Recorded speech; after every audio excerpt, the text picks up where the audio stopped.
What is the best build for this new preseason of Torchlight? Well, for League starters, most things are going to work because you haven't played a preseason before. They ramp up the loot. They ramp up kind of the gameplay. As you can see from this Flame of Pleasure Gemma here, she's very big. Got a lot of AoE, a lot more damage, and that's because of the new season gimmick for the preseason. Rare monsters are empowered, and if you kill them, you gain a damage, size, and area buff. So that's why this Gemma is so big. And the preseason is a way to kind of expand the game, make it a bit more fast-paced, enjoyable. Just a more of a fun thing rather than, you know, like a full season. It's just like a dive in, play a build, pop off, enjoy the game for a week or so. And you can see this Rayhan is absolutely massive. But yeah, there's some cool stuff going on this season. There are new uniques, new legendaries. I'll link this video in the description because the purpose of this video is to talk about the league starters. And we're going to start straight away with Frostbitten Gemma. Frostbitten Gemma is probably the most powerful hero to come out of the last season, and Frost Terror is the best abuser of that in a league start environment, in my opinion. You can take advantage of Reap Purification, which settles a percentage of the damage your skill would have dealt to the mob instantly, so it would do that 80%. Now you can't really level as this because you don't have Reap Purification early. You're not gonna have the damage, so I'd level with the max roll guide up to level 70. We'll talk about why that's important later. So let's talk about some of the important things about this build. Obviously with Frostbitten Gemma, your biggest defense is freeze. You literally just freeze everything all the time. You can also use this relic if you choose to, which gives you like a cheat death. Very good. But the whole idea of this build is of course stacking reaps on all your gear. It's a fairly easy modifier to get actually, because you don't need to get it tier 1 or tier 0 as you do with some other more powerful mods. Any tier of it works because you just need a source of reap. So you can get that gloves, your amulet, your belt, and both your weapons. So you get 5 reaps there. You can also get some from the divinity slates. Also the skill tree grants 1. I don't actually take it because it's got like a 6-second cooldown, so I don't get that one. And then you're just going to Reap Purification everything off. And you're going to deal 80% of the total damage that your Frost Terror would have dealt had it stayed down that entire time. And then your Reap is going to be based on the cooldown of your Reap, which you can scale with Reap cooldown recovery, which you can see here. So this character was like an SSF HC character that I took to Traveler A. I played it for like 13 hours. And yeah, you can get the gear very easily. Now, one important thing to get going is at level 70, when you want to respec this build, you'll be roughly around this point going to Steelforge, and you want to go into this level 70 zone. If you go in there and you farm yourself a couple of wands, just get any Wraith wands that are level 70. For the purposes of this video, I went in and I got a Bard's wand. So you'll see this, level 73. It only costs 1 sand to re-roll this. Now, I would recommend locking a prefix to start with, just as it kind of acts like a block. So you'll block this weighting of this mod, and then you'll literally just go until you hit Reap. Now, it's not guaranteed. It's still pretty rare to hit. But you can also stop on things like cold skill level, spell skill level, a large amount of additional damage to frozen enemies. There's plenty of stuff you can stop on and then lock that and roll for the Reap instead of locking just a random mod. But you wouldn't want to do this until you hit the Reap. And you can do this for both weapons. And then at that point, once you get those 2 Reaps, you're pretty much good to go. You're just going to blast the entire game. Obviously, you want to upgrade your gear as you go, get additional spell levels, all that kind of stuff.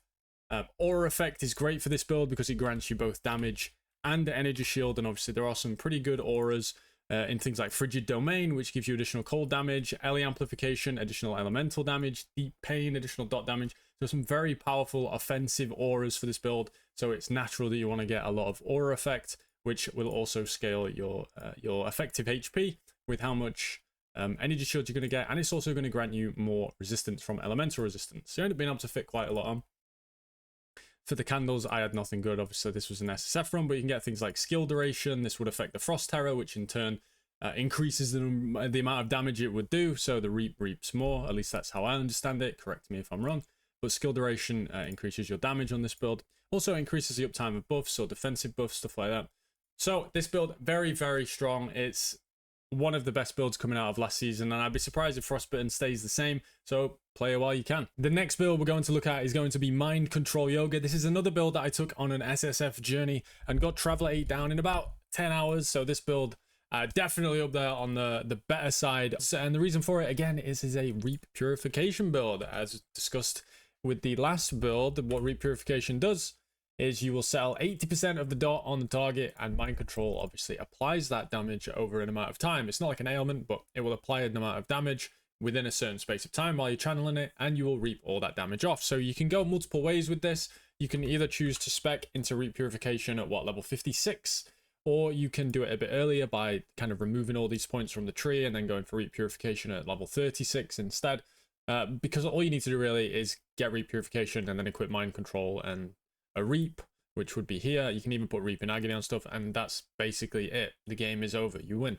And you do that until you've killed everything.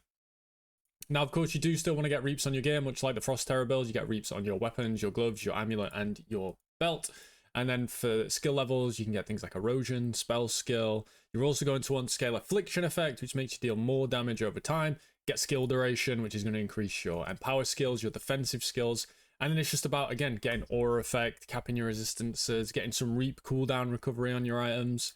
It's all very, very easy to put together. There's nothing crazy going on, at least on the league start side of things. Now, later on, there are things you can do with things like Imperial Might. You can end up getting like 40,000 DS. There are plenty of versions of that you can see from the previous season. But for now, we're just talking about league starts, and this is a very easy one to get up and running and geared. You really don't need much to be flying. Good thing about Space-Time Elapse is you get some good memories. You get things like this with Reap Cooldown Recovery. You can also get Reap Cooldown Recovery here. And then you are going to want one Secret of Time. So you may... this is just so that you can cast your hero trait more often. Well, it gets cast for you more often.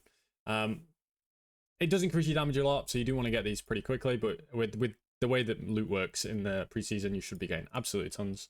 And then you can get even more Reap Cooldown Recovery on your relic. So you're doing a huge amount of damage, you're reaping, and you're reaping more often because of your cooldown recovery, so you're doing more instances of damage faster. It just ends up being a ton of damage, and one of the strongest builds, in my opinion, in the game right now. So give this a try if you like Youga and you want to play just a build where all you do is activate right-click and then let your character run away and do all the damage to the mobs. Look at the size of this big Rayhan right here. You gain damage, you gain size, you gain skill area, and that to me screams our favorite build. Train, here it is. It's the classic. It's not as good at pushing to those early bosses as the other two builds I've shown so far. It does have a bit more of a struggle getting its damage up, but in terms of just speed farming, powering through the game, absolutely dominating everything except those bosses early on, this is the build. And I mean, yeah, you're gonna need like Eternity and stuff to get into the 8-4s. It does take a little bit longer to get up to the damage numbers to kill Traveler 8 and stuff like that, but if you just want to farm mobs, farm FEs, buy gear, pop off, I mean, you can't do any better than Train. It's on a free hero, so if you don't have any of the paid heroes, this is what I would recommend, absolutely. And honestly, with the changes in the preseason, with like the size scaling, the skill area, the damage, this is probably what I'm going to play, for sure, again. Now let's go over some of the honorable mentions that are still very good. None of these are much worse than what I've shown already, but I don't have the characters made, so I can't show you content of them. But we've got Thundercloud Fear, an absolutely disgusting build, still incredibly powerful, probably the highest damage of all the builds I've shown so far, just because of snapshotting. Obviously, you can activate your Thundercloud after triggering all these additional effects to gain damage after using Divine Punishment, things like Predicted Hope, things like your Relic, and then you just end up doing a ton more damage with your Thundercloud throughout its entire duration. So Thundercloud Fear, absolutely insane. You can start with ones with just additional levels to lightning and like spell damage, stuff like that. Focus blessings, just flat damage in general. You're going to be absolutely flying to get going. Thundercloud Fear, one of the strongest builds. You do later on, if you want to do 8-4s and stuff, you're probably going to want some corroded gear. Things like Misfortune Watch with the guaranteed crit, Blade Dancers for those extra blinks around, so you're a bit faster. But a very, very strong build nonetheless. And if you're more interested in doing that bossing content, then this is probably where I'd look. Then we have Arrow Einhoyer. It could be said for absolutely anything. Arrow Einhoyer is just a disgusting skill. It's probably one of the best skills in the game just as a baseline.